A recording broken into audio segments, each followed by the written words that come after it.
Hey fam! Magandang araw sa inyo lahat and welcome back to our channel! Welcome back to PM's Life guys, and I hope you're having a great day. And today guys, I would just like to create this vlog with you today because up until this day, it's been a week that's passed after the Simula at Wakas World Tour kick-off day 1 at hindi pa rin tayo nakaka-move on. Wow! Sa concert ng ating mahalima, ang SB19. And I would just have to say that the Simula at Wakas World Tour is one of the most powerful concerts that I have seen, both in person and, concerts that I've watched online, right? So for today's vlog, samahan niyo ako guys because we will talk about our PCD from the Simula at Wakas World Tour Kick-Off Day 1! Yay! Ayan guys, samahan niyo ako. Let's go!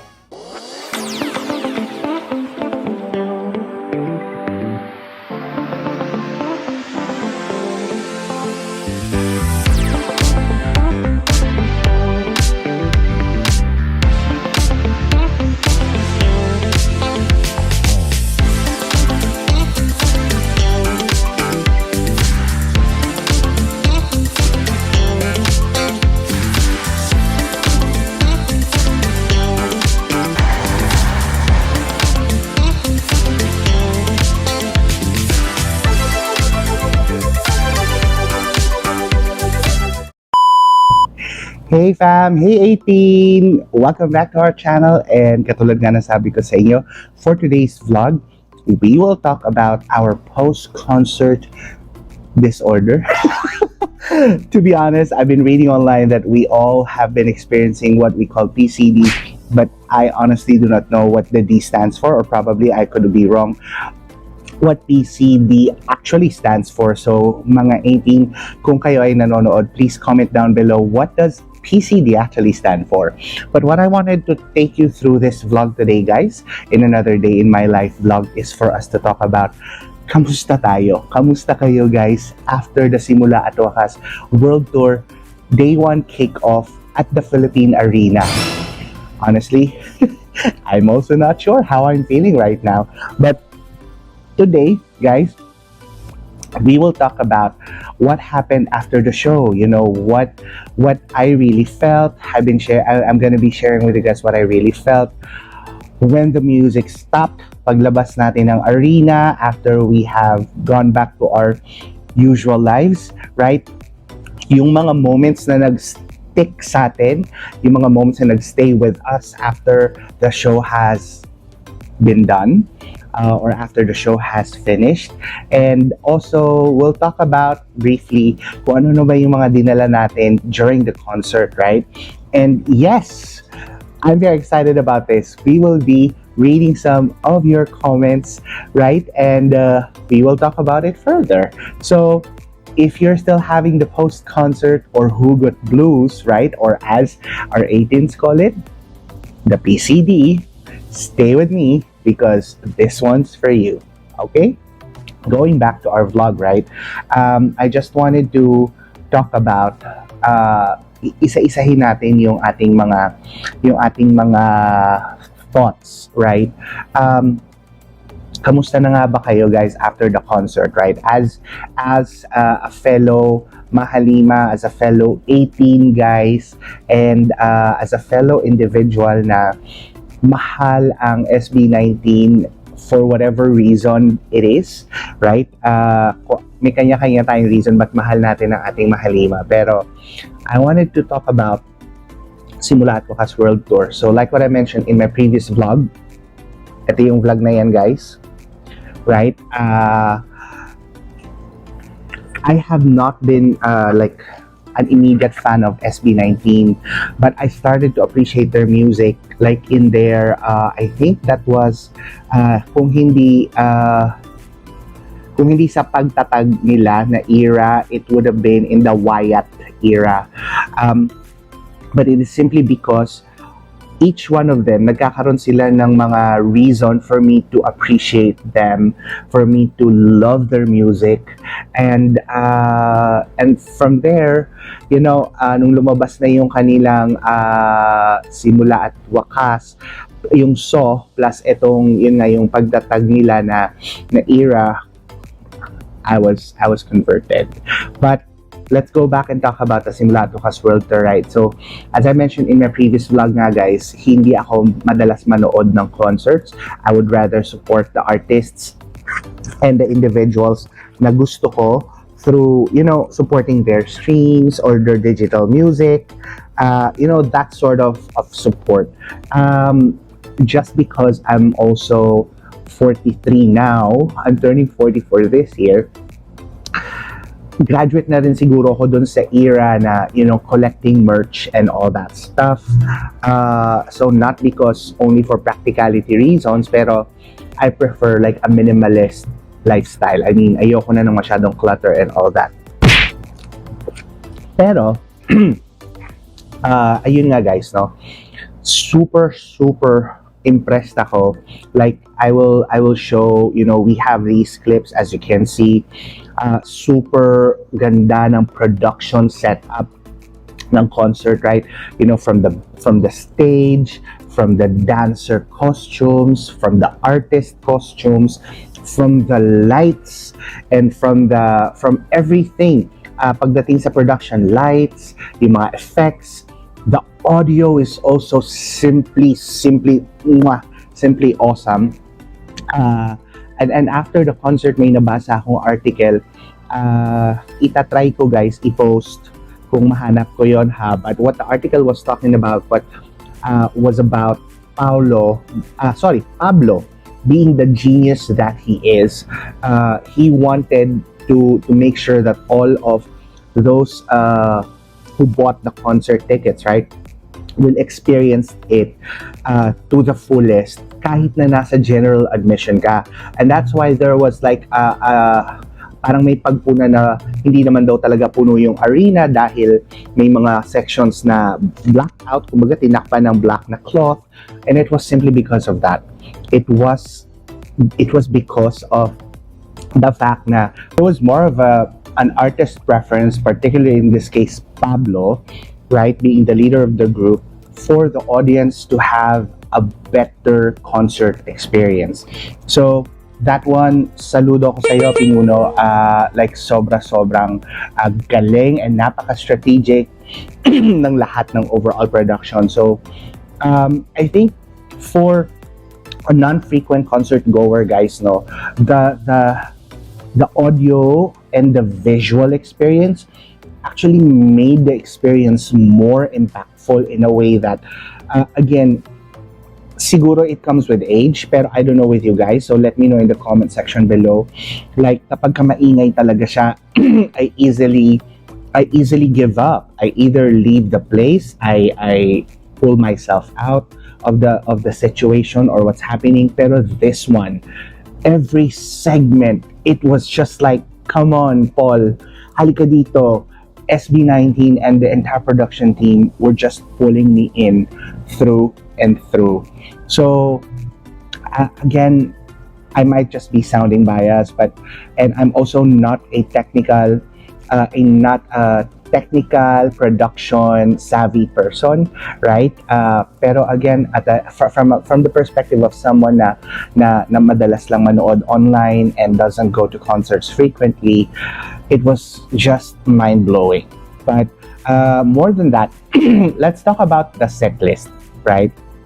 So I did a few research, and after the concert, isa sa mga napag-isipan ko was, sayang, hindi ko pala na-note kung ano yung sequence ng ating Mahalimas concert playlist, right? Or set list.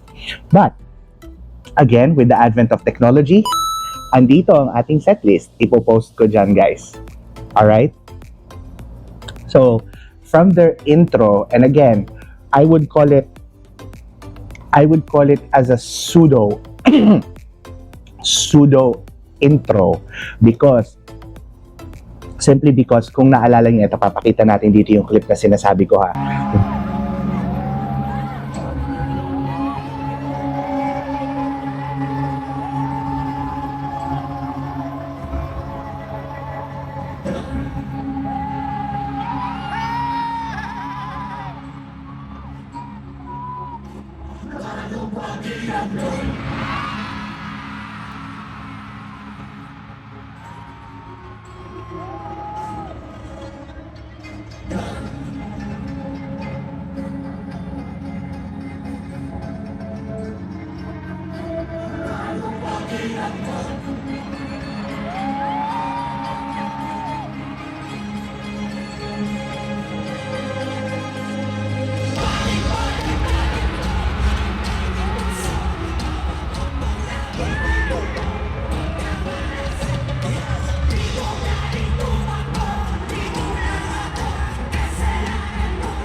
this moment that when all of the cloaked or hooded individuals, and at this point, nobody ever thought, or probably folks were guessing kung saan dito ang SB19 sa part na to.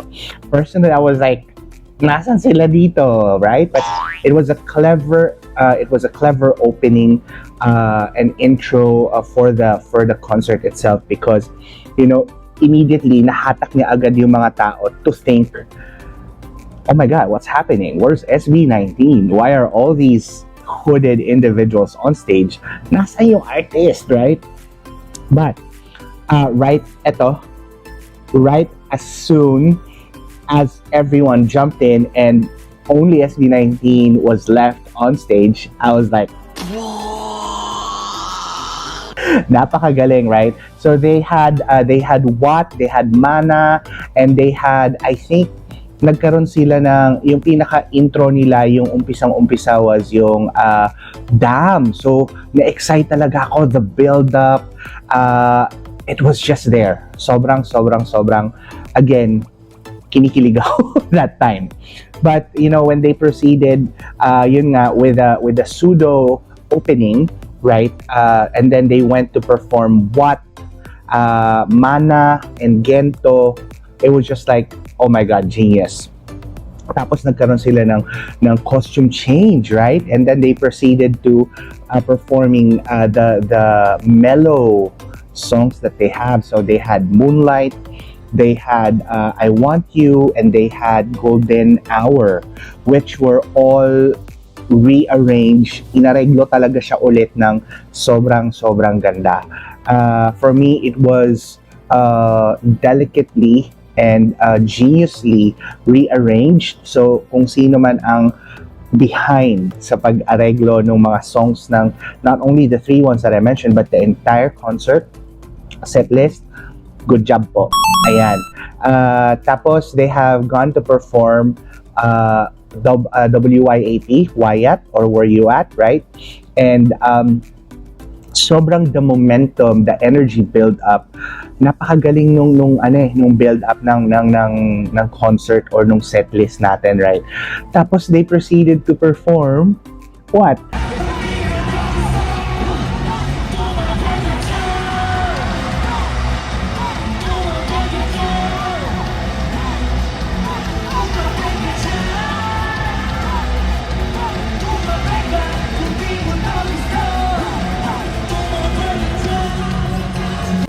Donka and Bazinga. So Donka is actually one of my most recent loved SB19 songs. Ito yung madalas na ini-stream ko online right now. So when I knew that they were gonna perform it, talagang sumisigaw ako, right? And what I loved about that is that since I somehow know the story behind the song, right? Para sa mga kapwa ko 18, sa mga mahalima dyan na alam yung istorya, mag-leave kayo ng blue heart sa comment section dahil alam natin kung ano yung story nito. And sobrang na-appreciate ko yung backlash, visual backlash natin dito. So pinatatamaan natin na, who the song was intended for, right? So andyan yung napakalaking alimasag or alimango or crab, right? Which represents or symbolizes crab mentality. Right? I was like, my God, this is just such a statement. And but more than that, when when SB19 went out after a costume change, they were like all splashed with pink. Napaka light and napaka refreshing yung kanilang costume. And as always, the visuals for each of them, right? I just can't believe Ken was wearing a what do you call that? A fur jacket. Napakainit. But again, I think Ken is not pawisan, but he was just so fabulous. Excuse me. He was just so fabulous, guys. So after the Dunka and the Bazinga, they have performed one of their EP, yung what do you call that? 8-ton ball.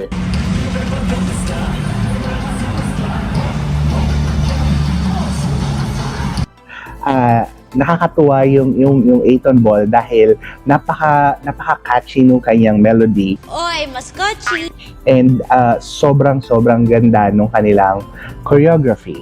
So, but after that they went for Crimson, which is just, I would say, there were a couple of instances that I've watched SB19. One was at the Watson's playlist. I think that was earlier this year, kung di ako nagkakamali. Yeah, I think that was earlier this year. Pero every time that they are performing Crimson, the crowd just goes wild. I would say that Crimson is just their go-to song pagdating sa hyping their audience, their crowd. So, lahat kumakanta, right? And it was just mind-blowing. But, mag-fast forward ako ng konti, guys, no? When they have gone down and mellowed down back again, and then they perform Niebe, they perform Time, they also perform Quit. But, nung dumating na yung time that, they were performing Mapa, I was like, I almost lost it. I was also teary-eyed. I was teary-eyed, actually. I wouldn't say I was crying, pero super teary-eyed ako because the song, I just recently appreciated its message.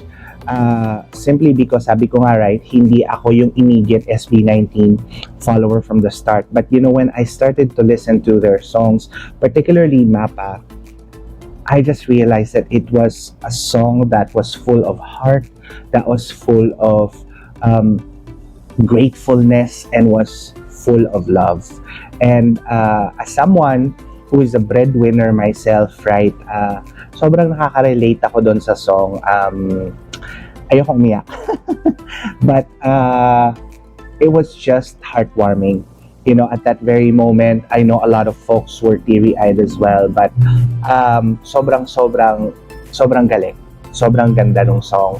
And it was just a perfect transition, going to their Shooting for the Stars segment, plus Freedom, kung saan, guys, I was just mind blown again, because that was a time that one of the circle platforms dun sa stage, they utilized that to actually go up the air and just float. Right? As I mentioned in my first vlog, sabi ko nga, I was probably, if I were part of the production team, and kung hindi talaga concern ang budget, I would have actually integrated that circular platform dun sa gitna para nagagamit din siya as a revolving platform, to have made more impact and visual to the concert. But again, the floating platform was just mind-blowing, right? And they have then transitioned to their Salamat song. The Salamat song, I think, was a good, feel-good, pseudo-ending song, right? And that's when they have started to verbally thank all the ATINs, all the Mahalimas, and everyone who were at the concert. And I recall they were thanking or expressing their thanks one by one. Naalala ko yan, guys, right? But everyone thought that it was done. So when they have actually gone off of the stage, parang people were shouting more, right? But as I thought, it was a pseudo ending or a false ending, because they then performed Damn. Napaka-genius. And here's why, guys. I'm gonna tell you, right? From the pseudo opening na sinabi natin, right? They have created a momentum and a build-up sa audience nila by using the damn intro, but they didn't perform it. And towards the end, that's what they did.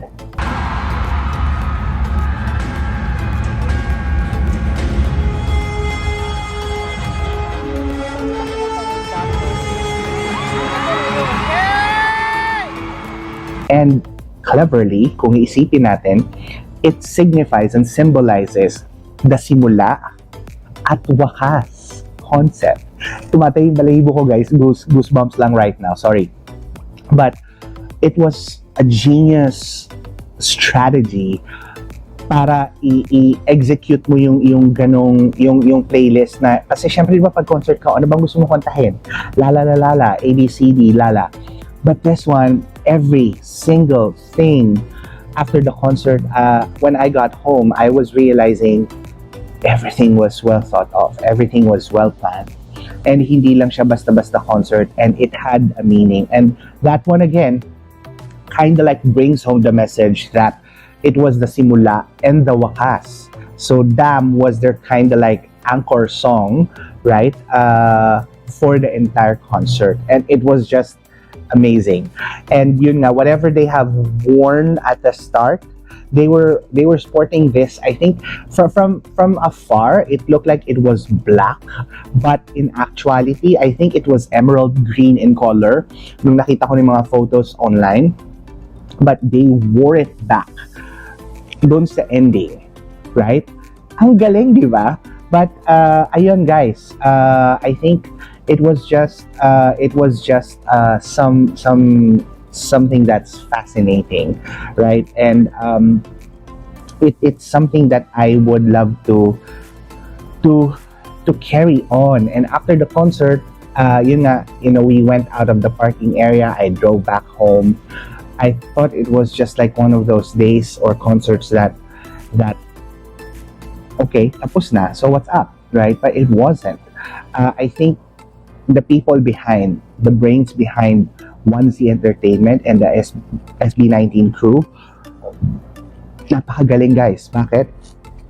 They knew how to sustain the momentum by having the artist, post actively on social media, providing updates in the entire SB19 concept, and also ang mga pocket posts nila for each other. Like Stell was actively posting right after the concert nga, di ba? He spent time with his family, and also parang wala nangyari. Wala nangyari after the second day, right? Nag-concert, nag 2-day concert, sold out concert, nag-spend time with family at nag-workout na nga. But anyway, I think it was more of that longing na sana hindi pa tapos yung experience, right? Sana I could repeat it over and over again. So if you wanna have a look guys of how day one went, like I was there in the day one concert or day one show. So yan, panoorin nyo na lang to guys. Okay, panoorin nyo siya. Andyan yung vlog ko. Again, it's not like the start to end vlog, but every time that I miss, I get a moment of missing the feeling that I got from watching the concert. Sobra, pinapanood ko lang siya, and then I feel great, I feel pumped up, and I feel awesome again. So I think what I wanted to say was napakalaki ng impact ng SB19 sa mga tao for a lot of reasons, whether be it someone being able to connect with the relevance of one of the Mahalimas, right? Like ako, I connect with Stell and Pablo a lot, and a little bit of Justin's, pero primarily kay Stell, simply because all the hardships that he's gone through, all the bashing that he's experienced.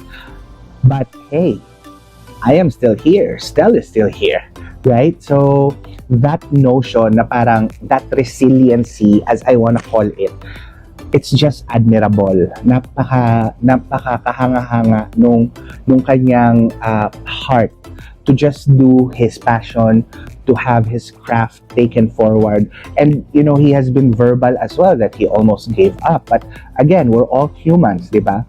And doon ka talaga hahanga kay Stell on the context of he just didn't give up, right? Pero he had his days of thinking of, should I give up? Should I continue this? But he did not. He's still here. He has actually taken great care of himself. Napakagwapo mo, Stell. Even before that you didn't have your glow up, I just want you to know, if you're going to watch this, wow, kala mo naman, right?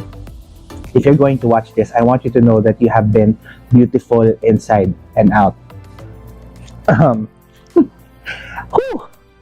Napaiyak ako nito ni Stell eh. But anyway, your heart is just simply pure.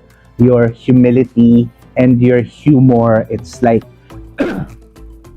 hindi ka taka-taka na minamahal ka ng mga tao. So, God bless you for that. And si Pablo naman, it's his leadership. His leadership, it's mostly unspoken in a sense that he doesn't direct verbally, he doesn't lead, na makikita mo na literal na, la, do this, do that. And that's what I admire about him. Because, you know, sa trabaho ko, guys, I lead people, I manage people. So, on that context, I look to Pablo for being able to really motivate, direct his fellow artists, right? By not being too loud, by being too pressing as a leader. And karapat-dapat sa'yo, Pablo, yung salitang pinuno. So, I admire you for that. And Justin, like what I said, overall, his creativity is just endless. It's limitless, right? So, and again, mahal ko silang lahat, si Josh and si Ken. But again, these three, I am able to connect and find a connection with them directly because of who I am, what I am, and who they are as well as an artist and as a person. But anyway, I wanted to also quickly talk about ano nga ba yung mga dinala natin nung concert, di ba? So, since bawal yung mga malalaking bagay, or malaking bag actually, and bawal ang tripod, bawal ang professional camera, bawal ang GoPro, bawal ang DJI. So, ang ending, telepono lang talaga yung gamit natin. Hindi ako nakapag-video like of myself watching the concert.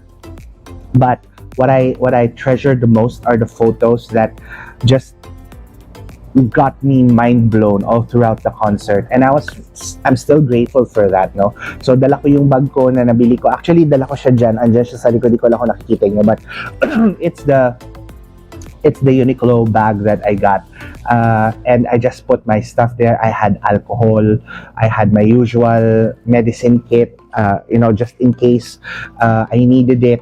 I had my cologne. Bawal pala yung malaki at that time, and I had my trusty Gisulay fan. But more than that, I also brought my, ayan, kung makita nyo dito, guys, dinala natin yung ating SB19 LSB stick. Tama ba yung term ko, guys? Please correct me kung mali yung alala ko. The LSB stick na puti. This was the very first version of the LSB stick. Dahil naglabas ang SB19, ang 1Z Entertainment ng Dusk version, which was a little more high-tech dahil nagsisync siya dun sa overall concert and production. But again, it was great, no? But that's it. It was very simple. I wasn't able to bring anything for the artist because simply I was not in the VIP or the mosh pit. So there's no sense in in bringing a present for any of them. But also hindi talaga siya encouraged altogether rather. So also ayun, gusto ko lang mag-chill kasi nga I knew that 55,000 ATINs and Mahalimas were gonna be at the concert. So yun lang, chill lang, right? But let's talk about some of the few comments that I have seen from our first vlog, no, guys? Okay. So, ayan. What I'm gonna do is I'm gonna post it. This one, okay.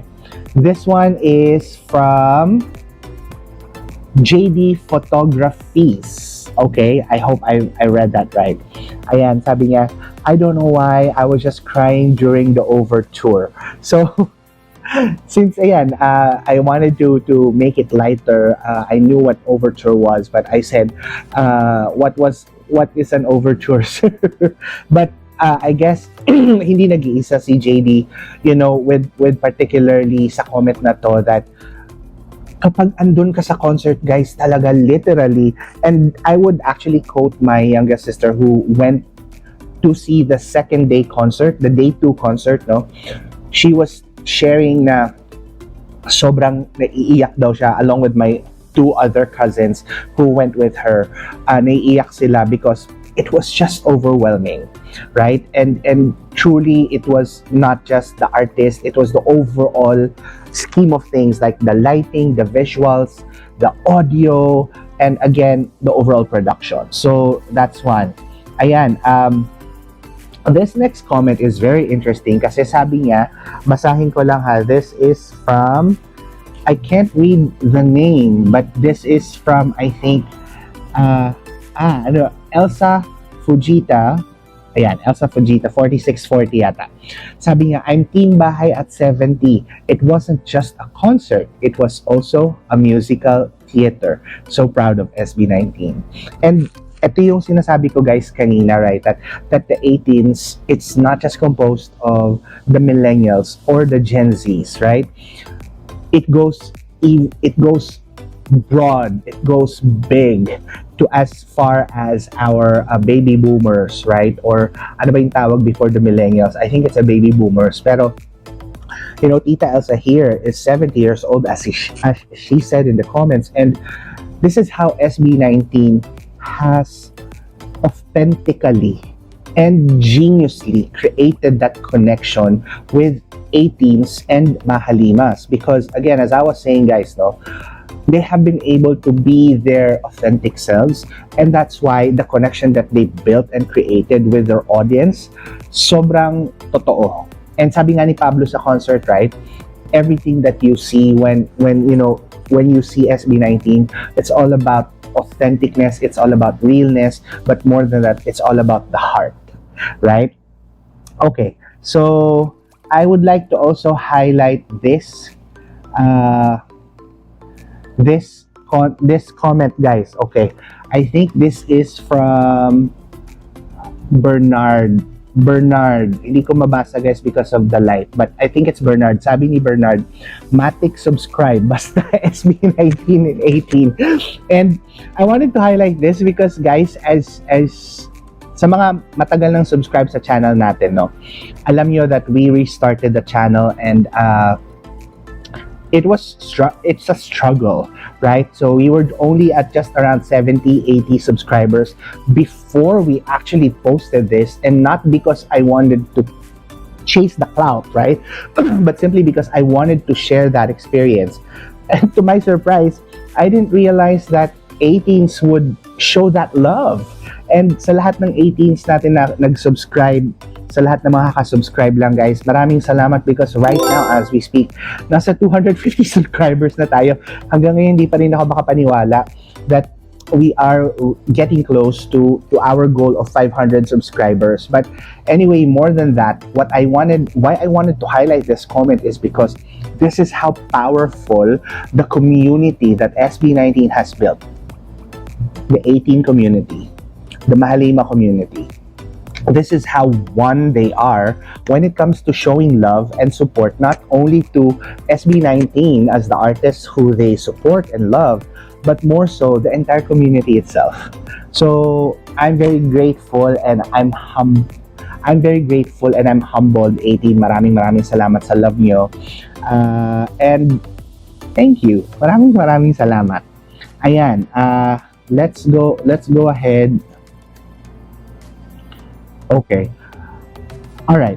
Let's highlight another comment here. Ngayon hindi ko na siya mabasa, saglit lang ha. Kasi yung ilaw nagre-reflect, but I will post it here guys. Ang sabi, Stell and Pablo's voices are incredibly amazing. There's no argument to that. But I wanted to take a moment to talk about this because I would have to say that all of them, you know, Josh, Ken, Justin, Pablo, and Stell, they have their own sound, right? Each of them, meron silang kanya-kanyang tunog na matatawag nila na kanila lang, right? And what I love about this is that SB19 has individually and as a group, they have matured greatly. They have grown a lot when it comes to their vocal prowess, right? I mean, I'm not a vocal coach. I am a singer. I sing, I perform, but I am not in the right position to say that, okay, this is ganto, ganyan. But as a fellow singer, I would say that they have grown greatly. Lalo na si Justin. Justin's vocals have gone immensely better, right?